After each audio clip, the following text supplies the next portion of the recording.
Slava. It is through song that Slava enters history.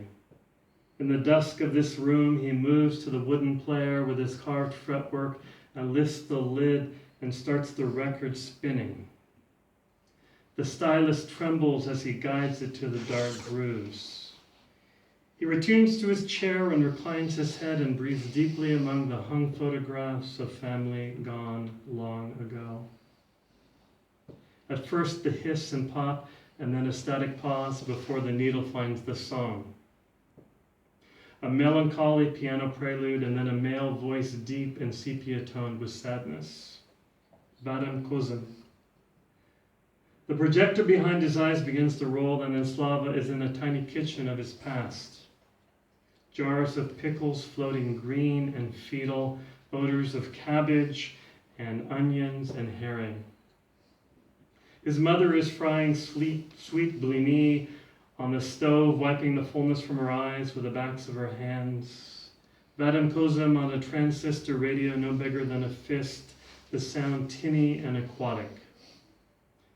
This song, his mother said, pointing at the sound with her spatula, this song always makes me cry. Sorry. Soldiers, workers, mothers, children. It is from the war. Everyone used to sing this song, she said again, her liquid eyes overflowing. The boy, Slava, watched the mystery of this song take his mother briefly from him and enter a past that could not be reclaimed, even as it stood and breathed and spoke in her ear. Caught in the double dream of now and then that he came to know as sadness. And now, Slava is sitting in that kitchen, but he is also here, sitting in this room filled with sleeping books and photographs, listening to a song long gone yet still playing, his eyes flashing in the trance of time, so that even when the record ends, he sits still in the lyric of the long ago, dreaming that time alive. Okay, and just one more character. And I wrote both of these pieces here, so they're super fresh. This is Lena. In the morning she wakes beside a corpus of books, a lover shaped of stories.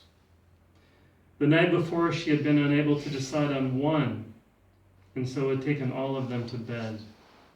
Kundera, Harms, Cummings, Tsvetaeva, Rilke, Chekhov, Akhmatova, Rodigan, Borges, and many more sleeping beside her. She reveled in these pages, the earth and ink and breath of them, sentences unfurling like plush carpets to secret rooms and whisperings and all the nomenclatures of the heart. It was in her bookstore that she had first seen him ghosting through the aisles, this dark-eyed man, so piously disarrayed with his riot of hair and unshaven face, carrying a pile of books like the patron saint of libraries. He was not Russian, and his face looked to have no country.